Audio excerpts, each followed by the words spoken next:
All ഇന്ന് നമ്മൾ നോക്കാൻ പോകുന്നത് ഇൻഹെറിറ്റൻസ് എന്ന ടോപ്പിക്കാണ്. അപ്പോൾ നമ്മൾ ഓൾറെഡി കഴിഞ്ഞ ക്ലാസ്സിൽ ഇൻഹെറിറ്റൻസ് എന്താണെന്ന് ബ്രീഫായിട്ട് പറഞ്ഞിട്ടുണ്ടായിരുന്നു ലൈവ് ക്ലാസ് എടുത്തപ്പോൾ. ഇൻഹെറിറ്റൻസ് എന്താണെന്നുള്ള ഒന്നും കൂടി ഞാൻ പറയുന്നുണ്ട്. ഇൻഹെറിറ്റൻസ് എന്ന് പറയുമ്പോൾ ഒരു എക്സാമ്പിൾ വെച്ചിട്ട് നമുക്ക് സ്റ്റാർട്ട് ചെയ്യാം. അപ്പം ഒരു പാരൻ്റ് ഉണ്ടാവും, നമ്മളെ പാരൻസ് തന്നെ, പാരൻസ്, നമ്മളെ മക്കൾ, അങ്ങനെ ജനറേഷൻ പോകും അല്ലേ. ഗ്രാൻഡ് പാരൻസിൻ്റെ കുറച്ച് ഫീച്ചേഴ്സ് അല്ലെങ്കിൽ എല്ലാ ഫീച്ചേഴ്സും ചിലപ്പോൾ നമ്മളെ പാരൻസിന് കിട്ടും അല്ലേ. പാരൻസിൻ്റെ കുറച്ച് ഫീച്ചേഴ്സ്, ഗ്രാൻഡ് പാരൻസിൻ്റെ ഫീച്ചേഴ്സ് ഓൾറെഡി പാരൻസിന് കിട്ടിയിട്ടുണ്ടാവുമല്ലോ. ആ പാരൻസിൻ്റെ കുറച്ച് ഫീച്ചേഴ്സ് അല്ലെങ്കിൽ എല്ലാ ഫീച്ചേഴ്സും ചിലപ്പോൾ നമുക്ക് കിട്ടും. നമ്മളെ ഫീച്ചേഴ്സ് കുറച്ചോ അല്ലെങ്കിൽ എല്ലാ ഫീച്ചേഴ്സും നമ്മൾ പിള്ളേർക്ക് കിട്ടും. അങ്ങനെയാണല്ലോ. അങ്ങനെ വരുന്ന ഒരു ക്ലാസ്സിൽ നിന്ന് വേറൊരു ക്ലാസ് ഇങ്ങനെ ജനറേറ്റ് ചെയ്ത് വരുന്നത്, അങ്ങനത്തെ ഒരു പ്രോസസ്സിനാണ് നമ്മൾ എന്തെന്ന് പറയാം, ഇൻഹെറിറ്റൻസ് എന്ന് പറയാം. ഓക്കെ. അപ്പം ഒരു ക്ലാസ്, നമ്മളിവിടെ ക്ലാസ് എങ്ങനെ ക്രിയേറ്റ് ചെയ്യാമെന്നൊക്കെ ഓൾറെഡി പഠിച്ചിട്ടുണ്ടായിരുന്നു അല്ലേ. അപ്പം ഒരു ക്ലാസ്സിൽ നിന്ന് വേറൊരു ക്ലാസ് ക്രിയേറ്റ് ചെയ്തെടുക്കുക. പാരൻ്റ് എന്ന് പറയുന്ന ഒരു ക്ലാസ്സിൽ നിന്ന് ചൈൽഡ് എന്ന് പറയുന്ന ഒരു ക്ലാസ് ക്രിയേറ്റ് ചെയ്തെടുക്കുക. അല്ലെങ്കിൽ ഗ്രാൻഡ് പാരൻ്റ് എന്ന് പറയുന്ന ഒരു ക്ലാസ്സിൽ നിന്ന് പാരൻ്റ് എന്ന് പറയുന്ന ക്ലാസ് ക്രിയേറ്റ് ചെയ്തു, അതിൻ്റെ ഉള്ളിൽ നിന്ന് ചൈൽഡ് എന്ന് പറയുന്ന ഒരു ക്ലാസ് ക്രിയേറ്റ് ചെയ്തു. അപ്പോൾ ഗ്രാൻഡ് പാരൻസിൻ്റെ ഫീച്ചേഴ്സ് ആർക്കുണ്ടാവും? പാരൻസിനുണ്ടാവും. പാരൻസിൻ്റെ ഫീച്ചേഴ്സ് ആർക്കുണ്ടാവും? ചൈൽഡിനുണ്ടാവും അല്ലേ. ചൈൽഡിന് ചിലപ്പം പാരൻറ്റിൻ്റെ ഫീച്ചേഴ്സ് മാത്രം ആവില്ല, അവർക്ക് എക്സ്ട്രാ വേണമെങ്കിൽ കുറച്ച് ഫീച്ചേഴ്സും കൂടി ആവാം. അപ്പം ഇങ്ങനെ ഒരു ക്ലാസ്സിൽ നിന്ന് വേറൊരു ക്ലാസ് ക്രിയേറ്റ് ചെയ്തെടുക്കുന്ന പ്രോസസ്സിന് അല്ലെങ്കിൽ ഈ ഒരു മെക്കാനിസത്തിന് നമ്മൾ പറയുന്ന പേരാണ് എന്ത്? ഇൻഹെറിറ്റൻസ് എന്ന് പറയുന്നത്. The mechanism of deriving a new class from an old one is called inheritance. The old class is called parent class or base class, and the new class is called child class or derived class. അപ്പോൾ ആദ്യത്തെ നമ്മൾ create ചെയ്യുന്ന ക്ലാസ്സിനെ parent class എന്നും അതിൻ്റെ ഉള്ളിൽ നിന്ന് inherit ചെയ്തിട്ട് അല്ലെങ്കിൽ എടുത്തിട്ട് ഉണ്ടാക്കുന്ന ഒരു ക്ലാസ്സിന് എന്തെന്ന് വിളിക്കും? ചൈൽഡ് ക്ലാസ് അല്ലെങ്കിൽ ഡിറൈവ്ഡ് ക്ലാസ് എന്ന് പറയും. The derived class inherits some or all of the traits from the base class. അപ്പോൾ എന്താണ് ഡിറൈവ്ഡ് ക്ലാസ് അല്ലെങ്കിൽ ചൈൽഡ് ക്ലാസ്? എന്തുണ്ടാവും? പ്രോപ്പർട്ടീസ് എന്തുണ്ടാവും? ചിലപ്പം പാരൻ്റ് ക്ലാസ്സിൻ്റെ പ്രോപ്പർട്ടീസ് ഫുള്ളുണ്ടാവും അല്ലെങ്കിൽ കുറച്ചുണ്ടാവും, പാർഷ്യലായിട്ടുണ്ടാവും. Examples are single inheritance, multi level inheritance, multiple inheritance, hierarchical inheritance and hybrid inheritance. ഇതൊക്കെയാണ് ഇൻഹെറിറ്റൻസ് നമ്മൾ പഠിക്കാൻ പോകുന്ന ഇൻഹെറിറ്റൻസ്. ഇതൊക്കെ ഫോംസ് ഓഫ് ഇൻഹെറിറ്റൻസ് ആണ് കേട്ടോ, ടൈപ്സ് അല്ല, ഫോംസ് ഓഫ് ഇൻഹെറിറ്റൻസ്. ഇങ്ങനെയാണ് ഒരു ഇലസ്ട്രേറ്റ് ചെയ്യാം നമ്മൾ ഇൻഹെറിറ്റൻസ്. എ എന്ന് പറയുന്ന ഒരു ക്ലാസ്, അതിനെ പാരൻ്റ് ക്ലാസ് അല്ലെങ്കിൽ ബേസ് ക്ലാസ് എന്ന് പറയും. അതിൻ്റെ ഉള്ളിൽ നിന്ന് എന്തിനെ നമ്മൾ ഡിറൈവ് ചെയ്തെടുക്കും? വേറൊരു ക്ലാസ്, ബി എന്ന് പറയുന്ന വേറൊരു ക്ലാസ്സിനെ നമ്മൾ ഡിറൈവ് ചെയ്തെടുക്കും. ആ ക്ലാസ്സിനെ എന്ത് വിളിക്കും? ഡിറൈവ്ഡ് ക്ലാസ് അല്ലെങ്കിൽ ചൈൽഡ് ക്ലാസ് എന്ന് വിളിക്കും. ഇത് നമ്മൾ സിംഗിൾ ഇൻഹെറിറ്റൻസ് ആണ്. ഒരു നോർമലായിട്ട് ചെറിയൊരു ഇൻഹെറിറ്റൻസ് ആണ്, ഒരു ക്ലാസ്സിൽ നിന്ന് വേറൊരു ക്ലാസ് ഉണ്ടാക്കിയെടുക്കുക. അപ്പം എൻ്റെ പ്രോപ്പർട്ടീസ് എല്ലാം അല്ലെങ്കിൽ ഒരു ഓൾമോസ്റ്റ് ഉള്ള പ്രോപ്പർട്ടീസ് അല്ലെങ്കിൽ കുറച്ച് പ്രോപ്പർട്ടീസ് ആർക്കുണ്ടാവും? ബിക്ക് ഉണ്ടാവും. ബിക്ക് എൻ്റെ പ്രോപ്പർട്ടീസ് മാത്രമാവില്ല, അതിൻ്റേതായ യുണീക്കുള്ള പ്രോപ്പർട്ടീസും ഉണ്ടാകാം. ഇനി ഡിഫറെൻറ്റ് ഫോംസ് ഓഫ് ഇൻഹെറിറ്റൻസ്, ഇതൊക്കെ ഞാൻ ഓൾറെഡി മറ്റേ ക്ലാസ്സിൽ പറഞ്ഞതാണ്, അതുകൊണ്ടാണ് ഇങ്ങനെ ഒന്ന് സ്പീഡ് പോകുന്നത്. ഫോംസ് ഓഫ് ഇൻഹെറിറ്റൻസ് 5 ടൈപ്സ് ആണുള്ളത്, നമ്മൾ ഓൾറെഡി പറഞ്ഞു. അത് ഫസ്റ്റ് വൺ ആണ് സിംഗിൾ ഇൻഹെറിറ്റൻസ്. സിംഗിൾ ഇൻഹെറിറ്റൻസ് എന്ന് പറഞ്ഞാൽ സിമ്പിളായിട്ടുള്ള ഒരു ക്ലാസ്സിന്, ഒരു ബേസ് ക്ലാസ്സിന് ഒരു ചൈൽഡ് ക്ലാസ് എന്ന രീതിയിൽ അങ്ങനെയാണ് നമ്മൾ സിംഗിൾ ഇൻഹെറിറ്റൻസ് ചെയ്യുക. Child class or derived class with only one parent. Base class is called single inheritance. ഒരൊറ്റ പാരൻ്റുള്ള ഒരൊറ്റ സിംഗിൾ ചൈൽഡിനെ എന്ത് വിളിക്കുന്നു? നമ്മൾ സിംഗിൾ ഇൻഹെറിറ്റൻസ് എന്ന് പറയുന്നു. ഈ ഫിഗർ മറക്കരുത് വരയ്ക്കാൻ വേണ്ടിയിട്ട്. ഫോംസ് ഓഫ് ഇൻഹെറിറ്റൻസ് എപ്പോഴും ഇമ്പോർട്ടൻറ്റ് ക്വസ്റ്റ്യൻ ആണ്. ചോദിക്കുന്ന സമയത്ത് ഈ ഫിഗർ അടക്കം വേണം എക്സ്പ്ലെയിൻ ചെയ്യാൻ. പലർക്കും ഞാൻ ഓൾറെഡി പറഞ്ഞു ഫിഗർ മാറിപ്പോവും വരയ്ക്കുന്ന സമയത്ത്. എപ്പോഴും 10 മാർക്ക് 15 മാർക്കിൻ്റെ എസ്സേക്ക് 0 വാങ്ങേണ്ട ഒരു അവസ്ഥ വരും. കാരണം ഫിഗർ മാറിക്കഴിഞ്ഞാൽ ഇൻഹെറിറ്റൻസിൻ്റെ ആ ഒരു ഫോം ഏതാണെന്നുള്ളത് മാറിപ്പോവും. മൾട്ടി ലെവൽ ഇൻഹെറിറ്റൻസ്, അപ്പോൾ ഫിഗറിൽ തന്നെ നമുക്ക് മനസ്സിലാവും മൾട്ടിപ്പിൾ ലെവൽസുള്ള ഒരു ഇൻഹെറിറ്റൻസ് ആണ്. അപ്പോൾ അതാണ് multi level inheritance. Child class is derived from another child class. ഒരു ചൈൽഡ് ക്ലാസ്സിൽ നിന്ന് വേറൊരു ചൈൽഡ് ക്ലാസ് ഉണ്ടാക്കിയെടുക്കുന്ന ഒരു ഇൻഹെറിറ്റൻസിനെ നമ്മൾ എന്തെന്ന് വിളിക്കാം? Multi level inheritance. അപ്പം എ എന്ന് പറയുന്ന ഒരു പാരൻ്റ് ക്ലാസ് അല്ലെങ്കിൽ ബേസ് ക്ലാസ് ഉണ്ട്, അതിൻ്റെ ഉള്ളിൽ നിന്ന് നമ്മൾ എന്തുണ്ടാക്കി? ബീനുണ്ടാക്കി. അപ്പം ബിക്ക് എന്തിൻ്റെയൊക്കെ പ്രോപ്പർട്ടി ഉണ്ടാവും? ബീൻ്റെതായ പ്രോപ്പർട്ടിയും അതുപോലെ എൻ്റെ പ്രോപ്പർട്ടിയും ആർക്കുണ്ടാവും? ബിക്ക് ഉണ്ടാവും. അപ്പോൾ ബി എന്ന് പറയുന്ന ആരാണ്? എൻ്റെ ചൈൽഡ് ക്ലാസ്സും സിൻ്റെ പാരൻ്റ് ക്ലാസ്സുമാണ് ബി അല്ലേ. എ എന്നാണ് ബി ഉണ്ടാക്കുന്നത്. ബി എന്ന് പറയുന്നത് ചൈൽഡാണ്. ആരെ? എൻ്റെ ചൈൽഡാണ് ബി. ബി എന്നാണ് ആരുണ്ടാക്കുന്നത്? സീൻ ഉണ്ടാക്കുന്നത്. സീൻ്റെ പാരൻ്റാണ് ബി അല്ലെങ്കിൽ ബീൻ്റെ ചൈൽഡാണ് സി. കേട്ടാൽ മതി, ഒന്നും കൂടെ നിങ്ങൾ കേട്ട് കഴിഞ്ഞാൽ നിങ്ങൾക്ക് മനസ്സിലാവും. ബി എന്ന് പറയുന്നത് both parent class and child class. C എന്ന് പറയുന്നത് child class or derived class. Next one is multiple inheritance. A child class with several parent class is called multiple inheritance. Multiple inheritance എന്ന് പറഞ്ഞാൽ ഒരു child ക്ലാസ്സിന് ഒന്നിൽ കൂടുതൽ parent class ഉണ്ടാകുന്ന കേസിനെയാണ് നമ്മൾ എന്തെന്ന് വിളിക്കുക? Multiple inheritance. എക്കും ബിയും എന്ന് പറയുന്നത് പാരന്റ് ക്ലാസ്, രണ്ട് പാരന്റ് ക്ലാസ്സാണ് എയും ബിയും. ഇതിൻ്റെ രണ്ടിൻ്റെയും പ്രോപ്പർട്ടി ഇൻഹെറിറ്റ് ചെയ്തിട്ട് എടുക്കുന്ന ഒരു ക്ലാസ്സാണ് സി എന്ന് പറയുന്നത്. അപ്പോൾ സിക്ക് എന്തിൻ്റെയൊക്കെ പ്രോപ്പർട്ടി ഉണ്ടാവും? എൻ്റെ പ്രോപ്പർട്ടി ഉണ്ടാവും, ബീൻ്റെ പ്രോപ്പർട്ടി ഉണ്ടാവും, സിക്ക് സിൻ്റെതായ പ്രോപ്പർട്ടി ഉണ്ടാവും. അപ്പം സി ആണ് എന്ത്? ഡിറൈവ്ഡ് ക്ലാസ് അല്ലെങ്കിൽ ചൈൽഡ് ക്ലാസ്. മൾട്ടിപ്പിളും മൾട്ടി ലെവലും മാറിപ്പോവരുത്. ഹൈറാർക്കിയൽ ഇതെല്ലാം നിങ്ങൾക്ക് മിക്സ് ആവും. ആകെ സിംഗിൾ എളുപ്പമായിട്ട് ചെയ്യും, ഹൈബ്രിഡും എഴുതി വെക്കും. ബാക്കി മൾട്ടിപ്പിൾ, മൾട്ടി ലെവലും ഹൈറാർക്കികളും കൂടി തിരിച്ചിട്ട് അങ്ങ് എഴുതും. അപ്പോൾ ഫുൾ മാർക്ക് പോകും. ഇത് വരച്ച് കഴിഞ്ഞ് എളുപ്പത്തിൽ മാർക്ക് കിട്ടാൻ പറ്റുന്നൊരു സാധനമാണ് ഈ ഫോംസ് ഓഫ് ഇൻഹെറിറ്റൻസ്. അപ്പം ഹൈറാർക്കിയൽ ഇൻഹെറിറ്റൻസ് എന്ന് പറയുന്നത് എന്തായിരിക്കും? മൾട്ടിപ്പിൾ ഇൻഹെറിറ്റൻസ് നമ്മൾ പറഞ്ഞു എന്താണ്? ഒന്നിൽ കൂടുതൽ പാരന്റ് ക്ലാസ് വന്നിട്ട് ഒരൊറ്റ ചൈൽഡ് ക്ലാസ് വരുന്നൊരു കേസിനെയാണ് എന്തെന്ന് പറയാം? മൾട്ടിപ്പിൾ ഇൻഹെറിറ്റൻസ് എന്ന് പറയുന്നത്. ഹൈറാർക്കിയൽ എന്ന് പറയുമ്പം എന്താ? നേരെ തിരിച്ച്. ആ parent class with several child classes call hierarchical inheritance. ഒരു പാരന്റിന് ഒന്നിൽ കൂടുതൽ ചൈൽഡ്. അപ്പം എ എന്ന് പറയുന്ന പാരന്റ് ക്ലാസ്സും ബിയും സിയും ചൈൽഡാണ്. അപ്പോൾ ബിക്ക് എന്തിൻ്റെ പ്രോപ്പർട്ടി ഉണ്ടാവും? എൻ്റെ പ്രോപ്പർട്ടിയും ബീൻ്റെതായ പ്രോപ്പർട്ടിയും. സിക്ക് എന്തിൻ്റെ പ്രോപ്പർട്ടി ഉണ്ടാവും? എൻ്റെ പ്രോപ്പർട്ടിയും സിൻ്റെതായ പ്രോപ്പർട്ടിയും. ഓക്കെ. ഇനി ഹൈബ്രിഡ് എന്ന് പറയുന്നത് എല്ലാത്തിൻ്റെ ഒരു കോമ്പിനേഷനാണ് നമ്മൾ ഹൈബ്രിഡ് എന്ന് പറയുന്നത്. It is A combination of single, multi level, multiple and hierarchical inheritance. എല്ലാത്തിൻ്റെയും കൂടി ഒരു കോമ്പിനേഷൻ. ഇനി സിൻടാക്സ് ഇങ്ങനെയാണ്. ഒരു ക്ലാസ് എങ്ങനെ നമ്മൾ ക്രിയേറ്റ് ചെയ്യുന്നത്? ക്ലാസിൻ്റെ പേര്. ഇനി എ എന്ന് പറയുന്ന ഒരു ക്ലാസ് നമ്മൾ ഉണ്ടാക്കി. സിംഗിൾ ഇൻഹെറിറ്റൻസ് ആണ് നമ്മൾ ചെയ്യുന്നതെന്ന് വിചാരിക്കുക. എ എന്ന് പറയുന്ന ഒരു ക്ലാസ് ഉണ്ടാക്കി. അതിൻ്റെ ഉള്ളിൽ നിന്ന് നമ്മൾ ബി എന്ന് പറയുന്ന ഒരു ക്ലാസ് ഉണ്ടാക്കുന്നു. ചൈൽഡ് ക്ലാസ് ഉണ്ടാക്കുകയാണെങ്കിൽ അതെങ്ങനെയാണ് ഉണ്ടാവുക? ആദ്യം എങ്ങനെയാണ് ജനറേറ്റ് ചെയ്യുക എന്നാണ് പറയുന്നത് സിൻടാക്സ്. ക്ലാസ് ചൈൽഡ് ക്ലാസിൻ്റെ പേര് എന്താണ്? ചൈൽഡ് ക്ലാസ് എന്നുള്ള അതിൻ്റെ പേര്, കഴിഞ്ഞിട്ട് ഒരു കോളൻ. വിസിബിലിറ്റി മോഡ് എന്ന് പറയുന്നത് പ്രൈവറ്റ്, പബ്ലിക്, പ്രൊട്ടക്റ്റഡ്. ഈ കേസസ് പഠിച്ചിട്ടുണ്ടാവില്ല നിങ്ങൾ. ഈ 3 കേസിൽ ഏതെങ്കിലും ഒരു കേസാണ് അവിടെ വരിക. ഡിഫോൾട്ടായിട്ട് അവിടെ പ്രൈവറ്റ് ആയിരിക്കും ഉണ്ടാവുക. ഓക്കെ. പിന്നെ പാരന്റ് ക്ലാസിൻ്റെ പേര്. അപ്പം ബി ആണ് നമ്മൾ ഉണ്ടാക്കുന്നത്.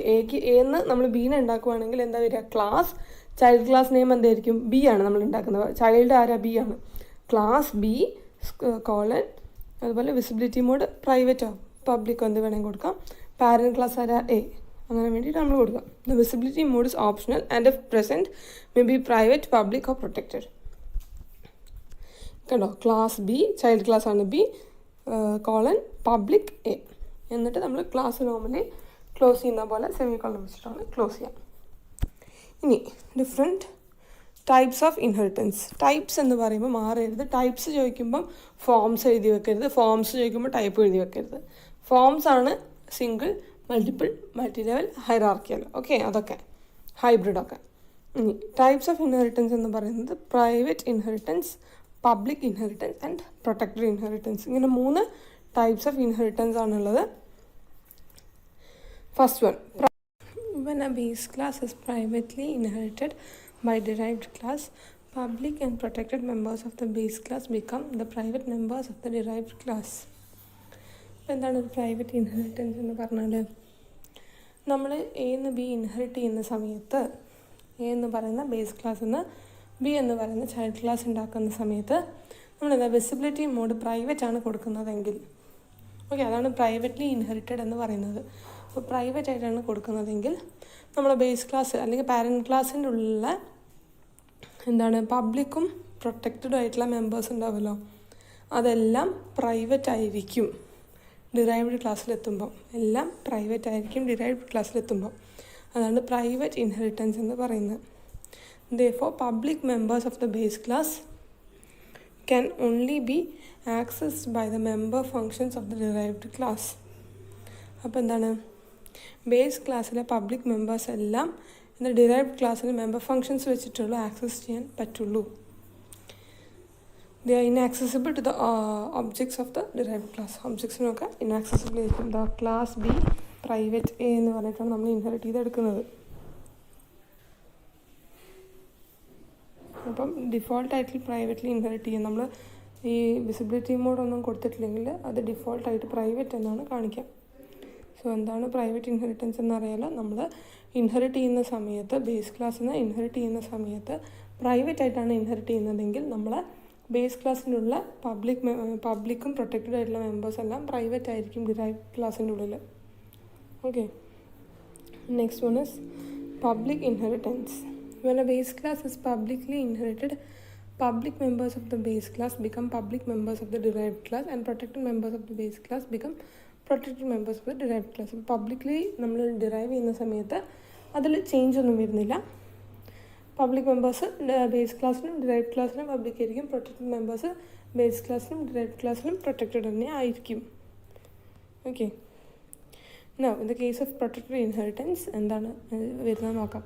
In protected inheritance, the public and protected members of the base class, publicum protected members of the base class become protected members of the derived class. Publicum protected ആയിട്ടുള്ള members എന്താവും? Protected ആയിട്ട് തന്നെ നിൽക്കും. Protected ക്ലാസ്സിൻ്റെ ഉള്ളിൽ protected ആയിട്ട് തന്നെ നിൽക്കും. നമ്മൾ ഡിറൈവ് ചെയ്യുന്ന ക്ലാസ്സിൻ്റെ ഉള്ളിൽ പ്രൊട്ടക്റ്റഡ് ആയിട്ടാണ് പബ്ലിക് മെമ്പേഴ്സും നമ്മളെ പ്രൊട്ടക്റ്റഡ് മെമ്പേഴ്സും ഉണ്ടാവാം. Therefore, the derived class objects cannot access them directly. ഇപ്പോൾ ഡിറൈവ്ഡ് ക്ലാസ്സിനുള്ള ഒബ്ജക്ട്സിന് എന്ത് ചെയ്യാൻ പറ്റില്ല? ഡയറക്റ്റായിട്ട് ആക്സസ് ചെയ്യാൻ പറ്റില്ല. അപ്പോൾ എങ്ങനെയാണ് ആക്സസ് ചെയ്യാൻ? മെമ്പർ ഫങ്ഷൻസ് വെച്ചിട്ടാണ് നമ്മൾ ആക്സസ് ചെയ്യാൻ പറ്റുള്ളൂ. ജസ്റ്റ് മനസ്സിലാക്കിയാൽ മതി. ഇപ്പോൾ എന്താണ് പ്രൈവറ്റ് മെമ്പേഴ്സിനെ പറ്റി പറയാത്തതിന് കാരണമാണ് ഇപ്പോൾ നമ്മൾ നോട്ടിൽ പറയുന്നത്. In all of the above cases private members of a base class do not inherit ചെയ്യാൻ പറ്റില്ല പ്രൈവറ്റ് മെമ്പേഴ്സിന്. Okay,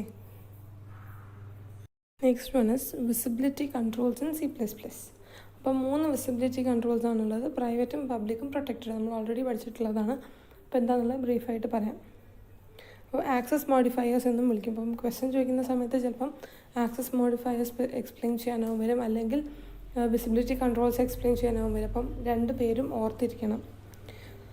In C++, we can control access to class members using the following visibility labels. അപ്പോൾ നമ്മൾ ഈ labels അല്ലെങ്കിൽ public, private, protected എന്ന് പറയുന്ന ഈ ഒരു 3 വിസിബിലിറ്റി കൺട്രോൾസ് വെച്ചിട്ടാണ് നമ്മളെ മെമ്പേഴ്സിനെല്ലാം നമ്മൾ ആക്സസ് ചെയ്യാൻ പറ്റുമോ ഇല്ലയോ എന്നുള്ള രീതിയിലാക്കി വെക്കുന്നത്.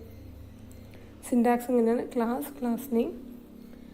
സോ പ്രൈവറ്റ് ആണെങ്കിൽ എന്തായിരിക്കും? Private members are visible inside the class. അല്ലെങ്കിൽ ക്ലാസ്സിൻ്റെ ഉള്ളിൽ മാത്രമായിരിക്കും വിസിബിൾ ആയിട്ടുണ്ടാവുക പ്രൈവറ്റ് മെമ്പേഴ്സ്. പബ്ലിക് മെമ്പേഴ്സ് എന്താ? പബ്ലിക് എല്ലായിടത്തും വിസിബിൾ ആയിരിക്കും പബ്ലിക് മെമ്പേഴ്സ്. പ്രൊട്ടക്റ്റഡ് മെമ്പേഴ്സ് എന്താണെന്ന് വെച്ചാൽ, പ്രൊട്ടക്റ്റഡ് മെമ്പേഴ്സ് ആ ക്ലാസ്സിൻ്റെ ഉള്ളിലും അതുപോലെ ആ ക്ലാസ്സിൽ നിന്ന് ഇൻഹെറിറ്റ് ചെയ്യുന്ന വേറെ ക്ലാസ് ഉണ്ടാവുമല്ലോ, അതിൻ്റെ ചൈൽഡ് ക്ലാസ്, അതിലും മാത്രമായിരിക്കും വിസിബിൾ ആയിട്ടുണ്ടാവുക. അതാണ് ഇവിടെ പറയുന്നത്. Private members are visible inside the class only, they are not accessible outside the class, they do not inherit. Public members ആണെങ്കിൽ എല്ലായിടത്തും വിസിബിൾ ആയിരിക്കും. Protected members are visible inside the class and also in the child class immediately derived from it. അപ്പോൾ എന്താണ് multiple ഇൻഹെറിറ്റൻസിൻ്റെ കേസിലൊക്കെ അറിയാലോ, എന്താണ് multi level ഇൻഹെറിറ്റൻസിൻ്റെ കേസിൽ ഒന്ന് കഴിഞ്ഞ് അടുത്തത് അങ്ങനെ ഒരു ചെയിൻ പോലെ ഇൻഹെറിറ്റ് ചെയ്ത് പോകും. അപ്പം ആ ഒരു കേസിലൊക്കെ ആണെങ്കിൽ പ്രൊട്ടക്റ്റഡ് എന്ന് പറയുന്നത് എല്ലാ ചൈൽഡ് ക്ലാസ്സിനും പറ്റില്ല. ഇമ്മീഡിയറ്റ് ആയിട്ട് വരുന്ന ചൈൽഡ് ക്ലാസ് ഉണ്ടാവില്ലേ, അതിൽ മാത്രമേ വിസിബിൾ ആയിട്ടുണ്ടാവുള്ളൂ members. Protected members are visible inside the class and also in the child class immediately derived from it. They are similar to private but they will inherit.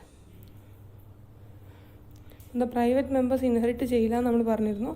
Protected എന്ന് പറയുന്നത് inherit ചെയ്യും. Immediately വരുന്ന ക്ലാസ്സിന് മാത്രമേ ഉള്ളൂ access കൊടുക്കുള്ളൂ. Example: private int a comma b, protected int code, public void read void show.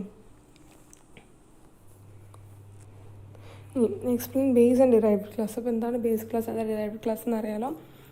Base class എന്ന് പറയുമ്പോൾ നമ്മുടെ പാരൻറ്റ് ക്ലാസ് ആണ്. നമ്മളെ ഒരു പാരൻറ്റ് ക്ലാസ്സിൽ നിന്ന് ആണ് നമ്മൾ ചൈൽഡ് ക്ലാസ് അല്ലെങ്കിൽ ഡിറൈവ്ഡ് ക്ലാസ് ഇൻഹെറിറ്റ് ചെയ്തിട്ട് വരിക.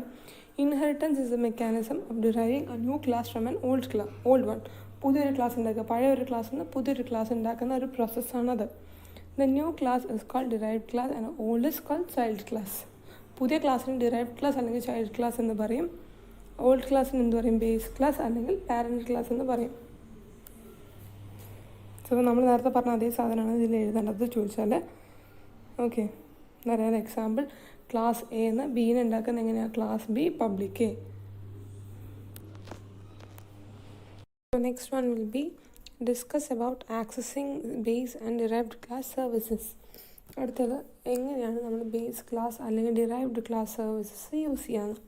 നമ്മൾ ഓൾറെഡി പറഞ്ഞു. ഇപ്പം എന്ന് ബി ഇൻഹെറിറ്റ് ചെയ്ത് എടുത്തൊരു എക്സാമ്പിൾ നമ്മൾ നോക്കുവാണെങ്കിൽ, നമ്മളൊരു എക്സാമ്പിൾ കണ്ടില്ലേ, ഇവിടെ എന്ന് നമ്മൾ ബി ഉണ്ടാക്കിയെടുത്തു. എ എന്ന് പറയുന്നത് എന്താ, നമ്മളെ പാരൻറ്റ് ക്ലാസ്സും ബി എന്ന് പറയുന്നത് ചൈൽഡ് ക്ലാസ്സുമാണ് അല്ലേ.